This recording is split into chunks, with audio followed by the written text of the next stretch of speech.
I spent 10 years building a fortune in Dubai's tallest skyscraper to give my daughter the American dream. But when I finally came home to Texas, I found her living a nightmare in the very house I bought her, and what her husband had done would make any father's blood run cold. The Emirates flight from Dubai to Austin felt like crossing between two different lifetimes. For 10 years, I'd watched the sun rise over Persian Gulf waters from my 80th floor office, managing hedge funds for wealthy clients, while my own family lived 8,000 miles away. Now, at 58, my leather briefcase held the surprise of a lifetime, early retirement papers, and the fully paid deed to my daughter's cottage. Final approach into Austin. The pilot announced as the Texas Hill Country spread out below us. My heart hammered against my ribs. Every sacrifice, the missed birthdays, the empty holidays, the lonely nights in my sterile Dubai apartment had been for this moment. The Texas heat wrapped around me like a familiar blanket when I stepped out of Austin Bergstrom Airport. Everything felt both foreign and intimately known. The way bluebonnets still painted the highways purple, the distant sound of country music from a passing truck, the sweet smell of barbecue smoke hanging in the May air. My Uber driver, a cheerful man named Miguel, chattered about Austin's explosive growth. Housing prices gone crazy, man. That little cottage you're going to? Probably worth triple what you paid.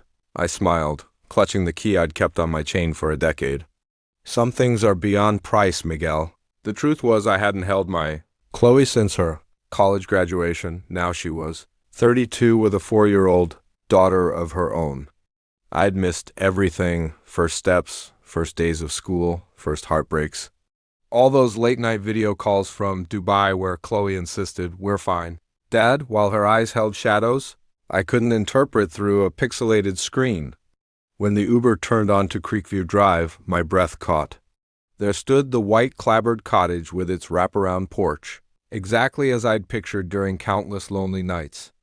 The live oak I'd planted now cast cooling shade across half the yard.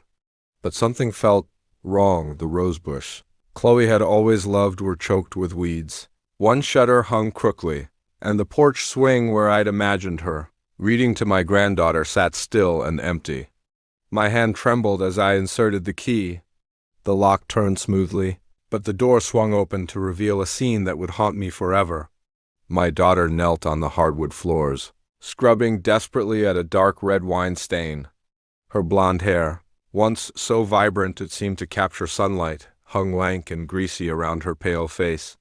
She wore a faded gray smock with words that made my stomach drop. "Blackwood property?" A man's voice cut like a whip from the living room. "That carpet better be spotless before my parents arrive tonight, or you know what happens." I stood frozen in the foyer, my carefully planned surprise dying in my throat. This couldn't be my Chloe, the girl who'd graduated top of her class at Austin, the woman who'd built a successful interior design business from nothing. Then Damien stepped into view, my son-in-law, though I barely recognized the cold-eyed stranger he'd become. His face transformed instantly when he saw me, the harsh lines smoothing into a mask of welcome. "Arthur, my God, what an incredible surprise!" The warmth in his voice sounded as genuine as a counterfeit bill. He pulled me into a backslapping hug that felt more like a territorial claim than affection. Chloe was just doing some deep cleaning.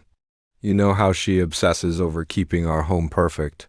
Chloe scrambled to her feet, hastily removing the smock and shoving it behind a sofa cushion. Her movements were jerky, like a frightened animal's.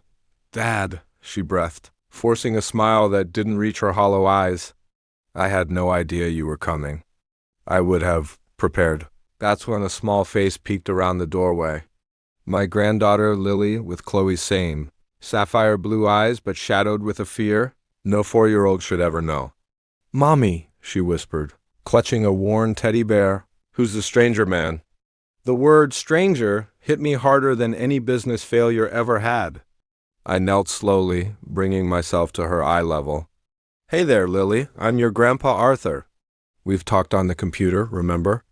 I'm the one who sent you that giraffe wearing the cowboy hat." She buried her face in Chloe's leg. As my daughter reached down to comfort her, The sleeve of her sweater rode up, revealing bruises in the distinct shape of fingerprints around her delicate wrist. My blood turned to ice. "Chloe, your arm." She yanked the sleeve down so hard I heard the fabric strain. "It's nothing, Dad, I'm just—" I bumped into the kitchen cabinet. Her eyes pleaded with me to drop it, the terror in them so palpable I could taste it. Damien clapped my shoulder too hard. "She's always been clumsy, right, honey?"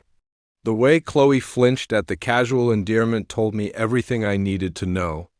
Over the next few hours, I witnessed the carefully orchestrated theater of their marriage.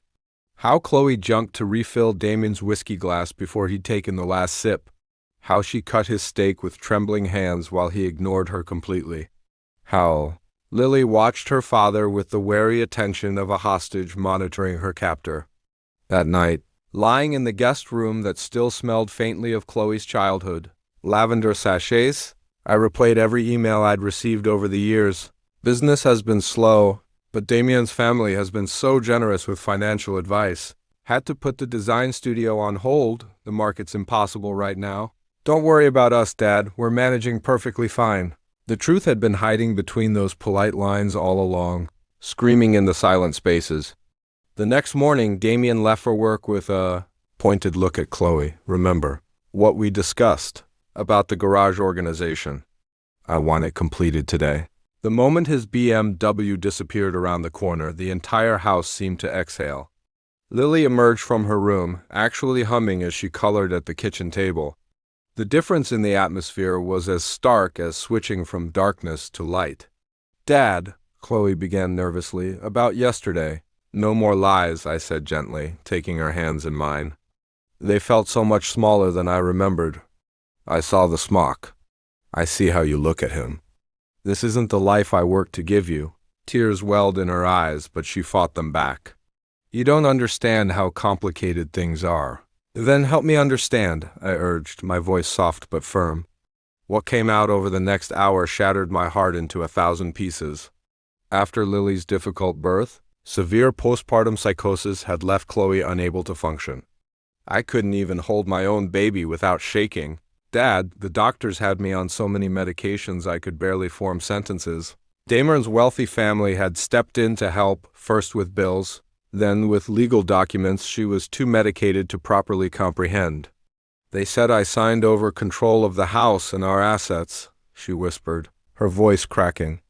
"That I was legally incompetent. They threatened to have me committed and take Lily away if I didn't comply with their family recovery program." She showed me the documents, the deed transferred to Damien's parents, the power of attorney giving them control over every aspect of her life. All signed during what her medical records called a period of acute psychological crisis requiring heavy sedation. The rage I felt was colder and sharper than anything I'd experienced in cutthroat business negotiations. They hadn't just stolen my daughter's property, they'd systematically dismantled her spirit. "I kept records of everything," Chloe said, pulling a dusty box from the back of her closet.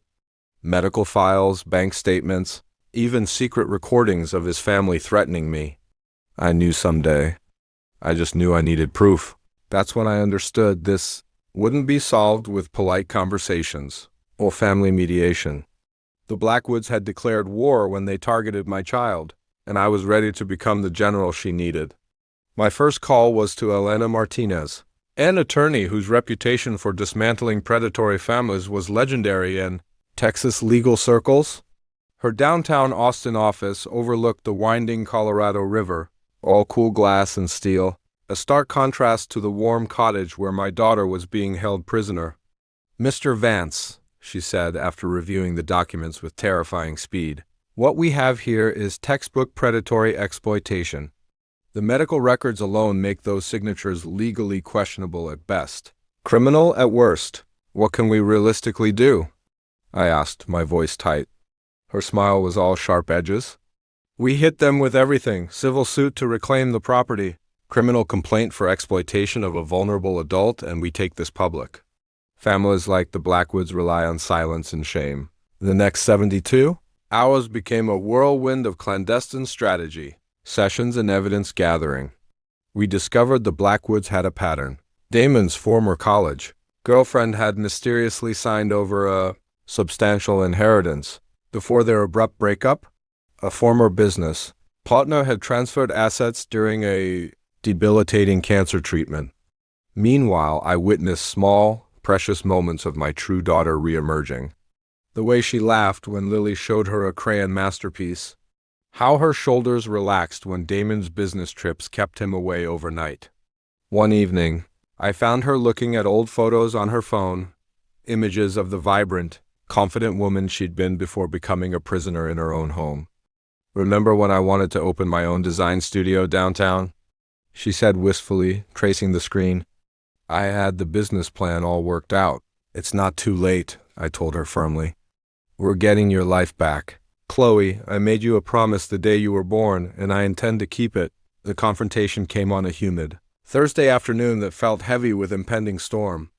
Elena and I met William Blackwood at his exclusive country club, all dark wood, leather chairs, and silent, judgmental portraits.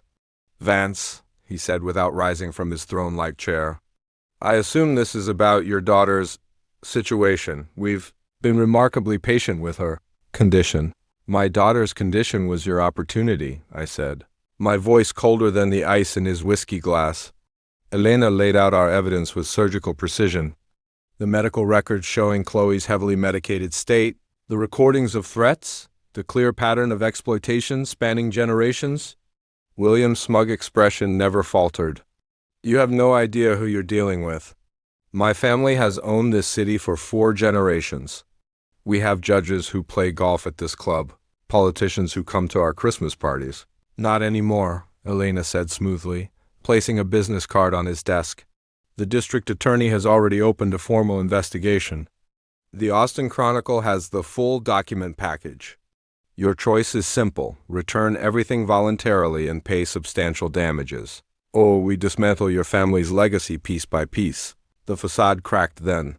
Raw fear flashed in his eyes before being replaced by pure, undiluted fury.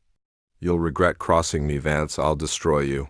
As we walked out through the manicured gardens, I realized this was merely the opening move in a very dangerous game.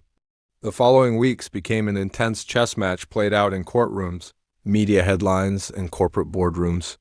The Chronicle's explosive expose ran with the headline, "Texas Dynasty Accused of Systematic Exploitation." News vans camped outside both our cottage and the Blackwoods' sprawling estate, their satellite dishes pointed skyward like modern-day siege weapons.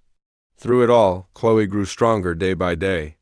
She started seeing Dr. Rachel Goodwin, a therapist specializing in trauma recovery.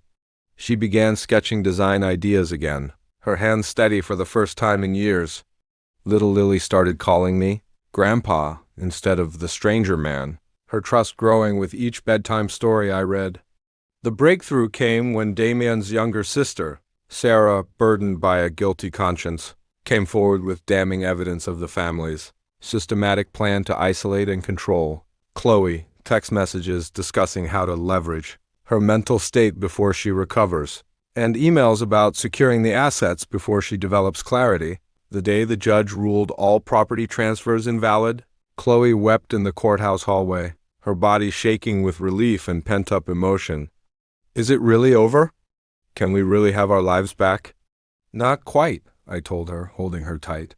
"But we've won the most important battle." The final confrontation came on a rain-lashed night that felt ripped from a thriller novel. Damien, facing criminal charges and public humiliation, showed up at the house drunk and raging, his Mercedes screeching to a halt in our driveway. "You've destroyed my family," he screamed, pounding on the front door hard enough to make the frame shudder. I stepped outside into the storm, keeping the door locked securely behind me. "You did that yourself when you decided to prey on a vulnerable woman." His eyes wild with alcohol and desperation, he charged at me. The fight was short, brutal, and deeply personal, a desperate man against a father with nothing left to lose. When police arrived minutes later, their flashing lights painting the rain-slicked street in pulses of blue and red, they found me holding him down, my knuckles bleeding but my daughter and granddaughter safe inside. Sitting handcuffed in the back of a patrol car, Damien finally broke. "I never meant for it to go this far. My father..." He said this was how our family protected itself through generations. In the end, multiple Blackwood family members faced serious charges. Damien received a 7-year sentence for exploitation, coercion, and assault. The family paid millions in restitution and damages, though no amount of money could truly compensate for what they'd stolen.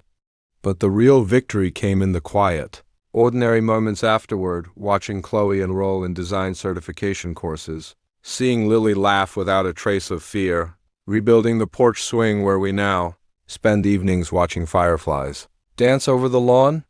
We used the restitution money to create something beautiful and healing, not just repairing the physical damage to the house, but adding Chloe's long-dreamed-of design studio in the backyard, complete with north-facing windows and space for multiple workstations. The studio's grand opening attracted clients from across Texas, all eager to work with the woman whose story of survival had inspired so many. Last month, Chloe handed me a set of professional blueprints over Sunday morning coffee. "I want to start a foundation," she said, her eyes clear and determined, "to help other people facing what I went through, legal aid, housing support, everything they need to rebuild." As I looked at my daughter, no longer broken, but forged into something stronger and more resilient than ever, I realized this was the future I'd really been working toward all those years. Not just a house, but a true home. Not wealth, but self-worth. Not success, but survival and redemption. The journey cost us all something precious, my retirement savings, Chloe's innocence, years we can never get back. But what we gained can never be taken from us. A family reunited, a life reclaimed, and the profound knowledge that no darkness lasts forever when you have the courage to turn on the lights and fight for what matters most. If you're watching this while facing your own battles, remember what I learned. Through fire and struggle, the strongest steel is forged in the hottest fire, and the most powerful love is the one that fights back. Don't ever let anyone convince you that your light isn't worth fighting for, or that your voice doesn't deserve to be heard.